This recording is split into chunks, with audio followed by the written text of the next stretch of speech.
Allez, 35 vidéos faites cette semaine. Bon, avec les fêtes, il y a un peu moins que d'habitude. Commence avec Bouygues qui pourrait produire son premier modèle électrique de série avec Electra. Bon, à voir. Tesla s'associe à la division logistique Hyundai pour expédier ses modèles 3 chinoises dans le monde. Ensuite, Meredo va lancer un chargeur à induction universelle pour les trottinettes électriques. C'est pas idiot. Hydrogène vert, l'Allemagne y croit toujours autant et approuve un plan à 900 millions d'euros. Visiblement, ils sont à fond sur l'hydrogène, les Allemands. Je sais pas pourquoi, là, mais... Le modèle 3 est dans le top 10 des voitures les plus vendues en 2021 en France, elle est 8ème, toute énergie confondue. Belle performance. Goodyear lance ses pneus pour voitures électriques et vise Tesla dans un premier temps. Bon, après voilà, c'est des pneus spéciaux qui consomment pas trop, qui adhèrent beaucoup, qui sont silencieux, donc c'est plus marketing qu'autre chose, je pense. VinFast livre ses premiers clients vietnamiens avec sa E34. Bon, à voir si l'Europe arrivera dans quelques temps ou pas, elle est pas terrible, hein, cette VinFast E34, je trouve. Moonbike, le scooter des neiges électriques fabriqué en France, s'exporte même aux États-Unis. Sympathique engin. Honda Yen, SUV concept, une grande inspiration du Cybertruck. Bah, c'est peut-être un poil moins moche, mais ça reste moche. Subaru Solterre, de nouvelles infos sur la dimension, le poids et sur la version future de roues motrices. Je vous laisse aller voir ça. Les parachutistes britanniques utiliseront des motos électriques. Bon, pas une news très utile, mais je tenais à en parler quand même vite fait. Audi A6 Citroën, près de 600 km d'autonomie annoncée. Mais en avril, ils avaient annoncé 700, donc c'est un peu moins quand même. Bientôt, ça sera 500, du coup. Tous, tous les 6 mois, on perd 100 km. Northvolt a officiellement commencé la production de ses premières cellules de batterie. Donc ça y est, c'est lancé. La machine est lancée, comme on dit.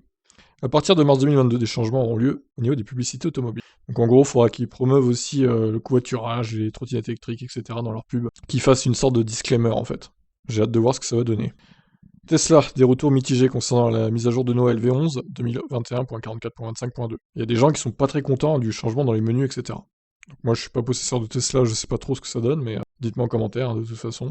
Nissan Qashqai e-Power, un véhicule qui se veut électrique alors qu'il ne l'est pas du tout, finalement. En gros, c'est un véhicule qui est motorisé par un moteur électrique, sauf que la batterie est si petite qu'elle peut rouler en full électrique, cette voiture, 2 ou 3 km seulement. Et le reste du temps, c'est un générateur à essence qui produit l'électricité dans la voiture. C'est une totale hérésie en fait. Il n'y a pas de prise pour la brancher, vu que de toute façon la batterie est trop petite, ça sert à rien. Donc en gros, c'est une voiture électrique propulsée par de l'essence.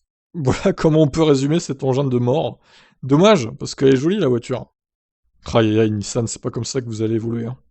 Hyundai met fin à ses recherches sur les moteurs thermiques et se concentre sur l'électrique. Une page se tourne pour le coréen. Donc ça vaut aussi pour Kia et Genesis, qui sont du même groupe. Les nouvelles Tesla Model 3 Model Y possèdent un processeur AMD Ryzen bien plus puissant. De quoi rendre l'ordinateur de bord bien plus fluide.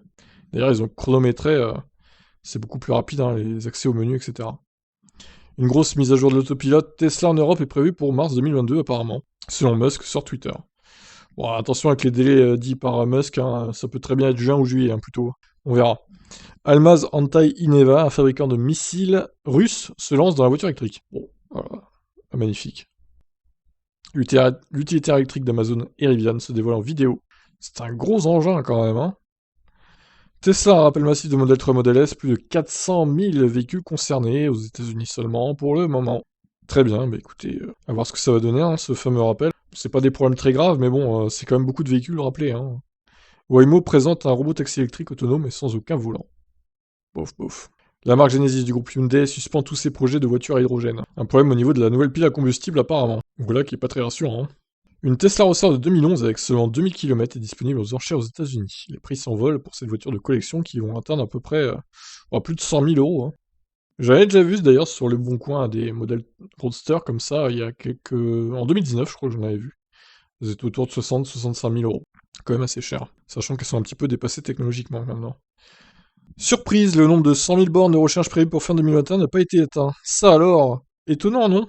Pas tant que ça en fait. Le réseau Unity a ouvert sa 400e station en Europe. Déjà. Ça va vite, ça va vite. C'est bien. Il faudra qu'ils baissent un peu leur prix, ça sera encore mieux. Smart arrête définitivement la production de la 4x4. Clap de fin donc pour la Smart avec 4 portes. Je vous souhaite une belle année 2022 évidemment. Elon Musk nous parle de son futur Tesla Bot, un incroyable compagnon, comme C3PO. Alors attention à ce que ça ne refasse pas comme dans les films les plus catastrophistes de science-fiction, ça serait un peu con. La Chine mettra fin aux subventions pour les voitures électriques le 31 décembre 2022, donc ils n'auront plus aucun bonus écologique, les voitures électriques. C'est fou. De plus en plus de gens balancent leurs détritus près des superchargeurs Tesla aux États-Unis. Ah là là, quelle bande de porcs. Grosse hausse des prix chez Tesla en Chine, plus de 3000 $ quand même pour Model Y. C'est beaucoup, c'est beaucoup. Mercedes EQE, la petite sœur de la EQS, surprise sur la route. Ça reste quand même une grosse berline, hein, bien qu'elle soit moins grosse évidemment que la EQS. Et enfin, on termine avec des modèles Y Performance surpris sur un camion en Allemagne provenant de la Gigafactory de Berlin. Alors certains disent peut-être que c'est pour les crash tests, donc possiblement, je sais pas. Bon bah voilà, pour cette semaine de news un peu moins complète, on va dire, dense que d'habitude. Mais bon, on se rattrapera la semaine prochaine, pour une nouvelle année, évidemment. Bon allez, encore une belle année à vous, et puis demain pour d'autres actus, pensez à vous abonner à mes autres chaînes, hein, si le cœur vous en dit, évidemment. Allez, bye bye.